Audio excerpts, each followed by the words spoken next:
Now that you've seen that the power property exists, let's talk about why. Why would we even need to move powers around with logs? Like, what would be the point?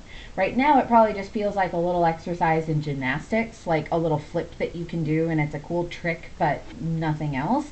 And in reality, while the power property is a kind of cool little trick that you can move things around, it serves a super important purpose when it comes to equations like the one in number 7. That right now is an exponential equation that we don't know how to solve very precisely with the current methods of algebra that we've learned up to this point.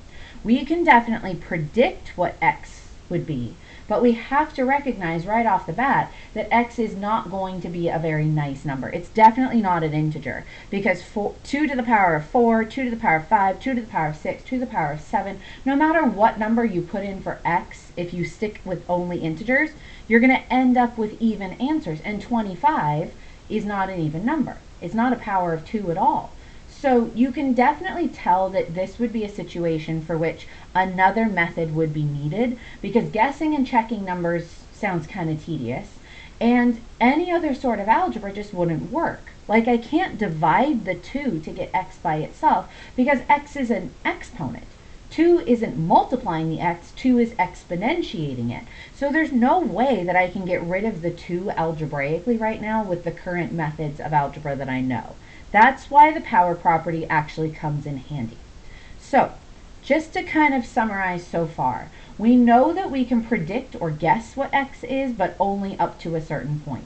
If I think about possibilities, 2 squared is 4, that's too small. 2 to the power of 3, that's 8, still too small. 2 to the power of 4 is 16, still too small. 2 to the power of 5 is 32, and that's too big. So if 2 to the power of 4 is 16, and that's too small, and 2 to the power of 5 is 32, and that's too big, I can definitely conclude that x must be somewhere between 4 and 5. Because if x is the power, I know that power is going to have to be between 4 and 5. It's not impossible to start just guessing and checking possible numbers for x. I mean, you could do 2 to the power of 4.5. You could look at that number and say, ooh, that's a little bit smaller than 25, so you could do 2 to the power of 4.6, and you can start to kind of refine your numbers and get closer and closer. And if you have that kind of patience, I mean, more power to you. But this is why the power property can come in handy. It allows us to say to ourselves, hey, wait a minute. If we had a log in this problem, we could do a little bit more algebra than just guess and check. Letter B says rewrite the equation using the power property of logs. And you might be looking at this equation going, wait, Herbert, I don't understand. How am I supposed to use the power property of logs when there's literally no log anywhere in this question? To answer that query, I will simply say this. Just because the problem doesn't currently have a log doesn't mean it doesn't have a log in general. I mean, you can put a log into this problem wherever you want. If we need a log on the left-hand side so that we could bring this x down using the power property, we can totally throw a log onto the left-hand side of the equation. To be fair, all we have to do is think what we always think with algebra. Then we just have to write the same log on the other side. It's kind of like adding 3 to both sides or dividing both sides by 7. Like anything you do to algebra, you just do on both sides. So if I want to utilize the power property, all I have to do is introduce a log into the problem. And as long as I introduce a log into both sides of the equation, I can totally do that. Now I have something that satisfies the power property of logs, because notice what I can do with that x.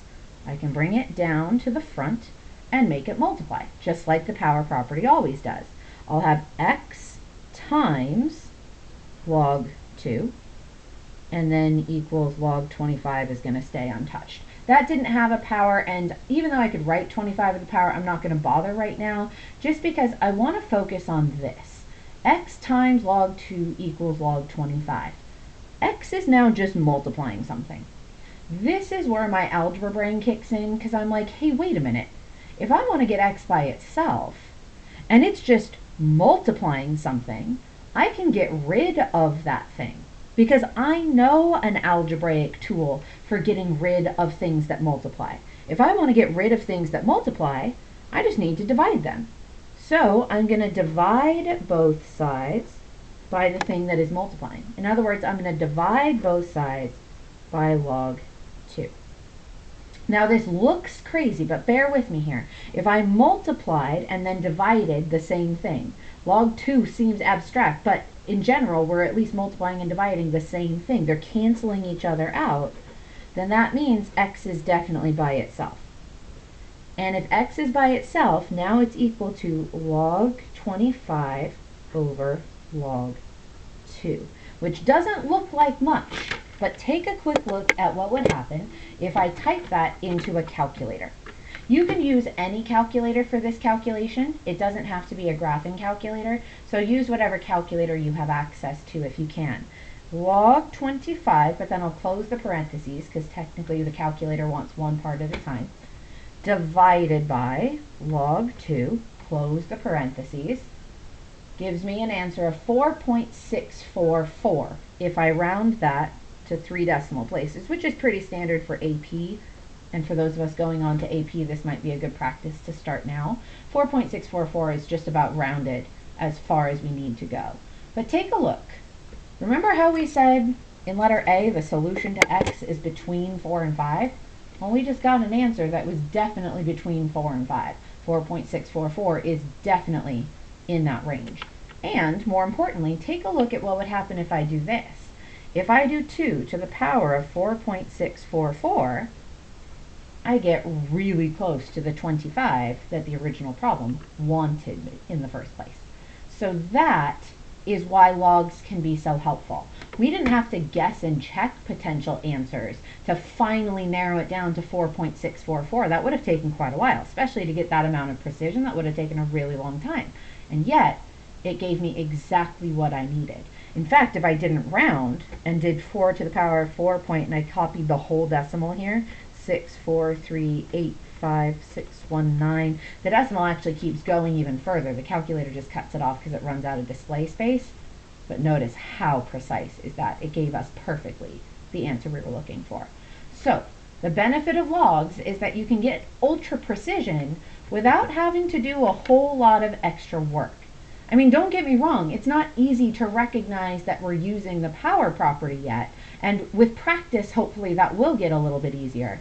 But just appreciate, if you can, how directly we could get to such a precise answer and how few steps it took us to get there. We didn't have to reinvent the algebraic wheel. We didn't have to use a whole lot of new information other than that new power property. We used the power property, but then we just used straight up algebra. Divide things that are multiplying, and boom, the problem takes care of itself. With a calculator, we've solved it and hardly broken a sweat. So if you can, take some time to really just kind of understand what's going on in question number 7, because we're going to use that strategy in numbers 8 and the problems on the next page. So take some time, make sure the idea makes sense, and then we'll move on to 8.